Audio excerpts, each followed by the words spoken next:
আসসালামু আলাইকুম, সবাই কেমন আছেন? আলহামদুলিল্লাহ আমরা ভালো আছি। আজকে দেখাবো আমরা কিভাবে ভাপা পিঠা বানাই। পিঠে বানানোর জন্য আমরা একটা পাতিলে পরিমাণ মতন পানি নিয়ে নিতে হবে।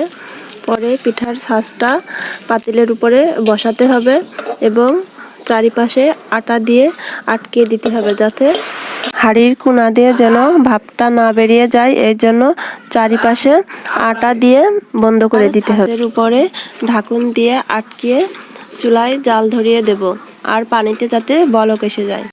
এখন আমরা পিঠে বানানোর জন্য নারকেল কুড়াইয়ে নিচ্ছি। নারকেল কুড়ানো হয়ে গেছে। আমরা আজকে সিদ্ধ চালের ধুপি পিঠা বানাবো।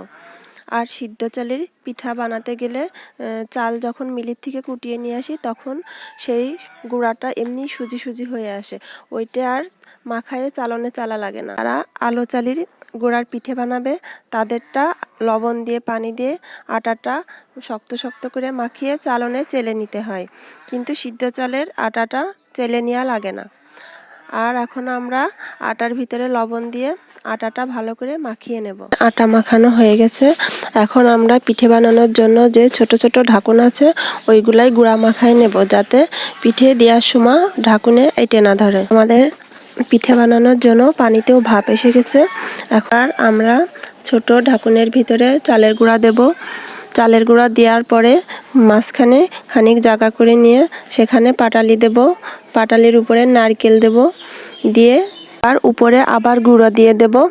দেওয়ার পরে নারকেলের পাতা পিঠার উপরে দিয়ে দেব, যাতে পিঠাটা উঠতে সুবিধে হয়। সবগুলা পিঠা এইভাবে ছাঁচের উপরে দিয়ে ঢাকুন দিয়ে এঁটে দেব, যাতে ভাপ না বেরোয়। 3-4 মিনিট পর ঢাকনা উঠিয়ে দেখব যে পিঠাগুলো হয়ে গেছে নাকি। হয়ে গেছে। এখন নারকেলের পাতার সাহায্যে পিঠাগুলো উঠাবো। ভাপা পিঠা বানানো হয়ে গেছে।